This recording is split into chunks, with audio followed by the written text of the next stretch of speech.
Thank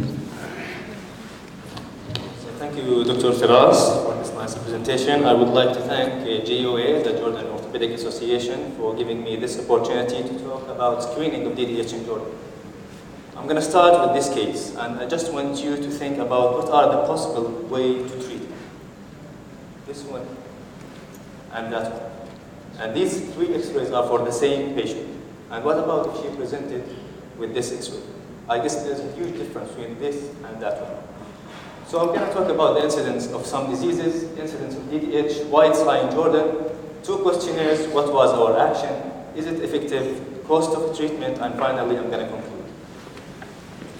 Incidence of some diseases, I'm going to talk about diabetes in school-age children, 2 per 1,000, TB, 6 per 1,000, juvenile rheumatoid arthritis, 0.1, and cystic fibrosis, 4, SIDS, sudden infant death syndrome, 1.4, VSDs between 5 and 50, and finally clubfoot, 1 person, 1 per 1,000. The incidence of DDH, this is all over the world, it ranges between 76 in Native American and 0.1 per 1,000 in Africa. The incidence of DDH in Jordan is 13 per 1,000, which is relatively high. And each year, we have in Jordan about 2,278 new cases. And this is a comparison between Jordan and other countries in the world. Why it's high in Jordan? Because there is no screening program, no sufficient awareness about DDH. There are many missed cases even after examination, the wrong swaddling habit, and finally the positive family history. And I'm going to concentrate on missed cases even after examination. And there was a conversation between Sherlock Holmes and Dr. Watson. Dr. Watson said, you appear to read a good deal upon your client, which was quite invisible to me. Holmes said, not invisible, but unnoticed. So it's there, but you have to notice it. I'm going to view 2 questionnaires. The first one was done by DDH-Jo Organization, 2013. And it asked about 200 people about general knowledge about DDH. And the second one, Dr. Osama Odat from the Royal Medical Services. The first one has these 4 questions. And we started, have you ever heard about DDH? And the answer was about 60% yes. We continued the question with who said yes. What are the causes? And these are the answers. About half of them think that it was the doctor's fault during delivery. And other causes, delivery tools, trauma, mother education, viruses, and other causes. How can we treat this disease? Most of them answered they don't know. And finally, we asked them, do you wish to see any campaigns to raise the awareness and treat DDH? And they were 100% yes. Going to Dr. Mahmoud's study on the Royal Medical Services, 1997. This was the questionnaire, and it includes pregnancy, delivery, gender, associated diseases, birth order, family history, time of clinical examination, the examiner, and swaddling habit, time of treatment. The positive family history was about 65%. And this slide is very important. If we're going to screen for DDH for children under risk, we should focus on the first and the second born.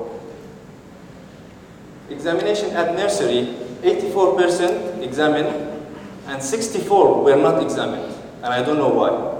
And at 3 months, unfortunately, also 41 were not examined. By ultrasound, imagine that 75% were not examined by ultrasound. Who discovered the DDH? 50% by the pediatrician, and the other are orthopedic GPs, family, and midwife. And I guess all of these must be discovered by the pediatrician, because relatively it's a little bit late if it's discovered by other than the pediatrician. Swaddling habit, about 56% they do swaddle their children. The treatments started before 3 months, about 60% the other were delayed. And I also guess all of these must be started treatment before 3 months.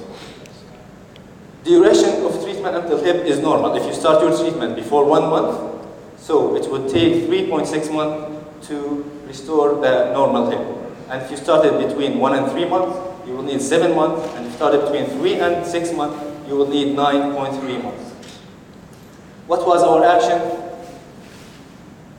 We founded the DDH-Jo Organization. Their step is our responsibility.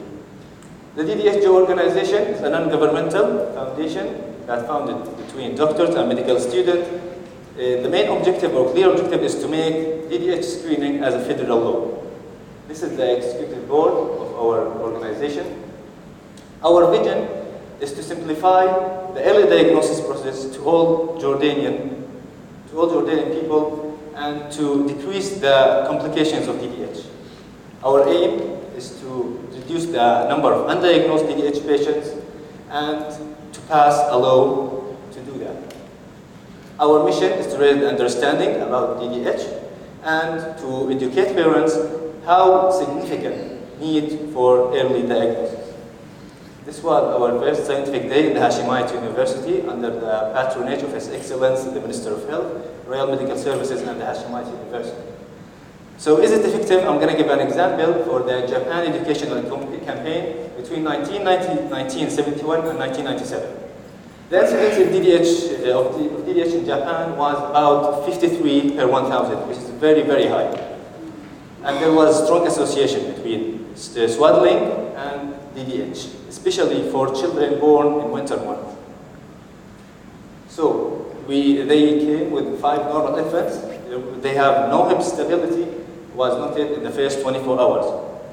After swaddling in extension position, 4 of 5 developed ortholani positive hip instability. Amazingly, the incidence was 53, and after this educational campaign, awareness and screening by ultrasound, they have proceeded to be 5.6 in 1 per 1,000. I guess this is a very great success. And you can see here in the black before the campaign, and this is after the campaign. This is also before and after. So is it effective? I'm going to leave the answer for you. The cost of treatment according to the American Academy of Orthopedic Surgery. I'm going to talk about the conservative and the open reduction with osteotomy.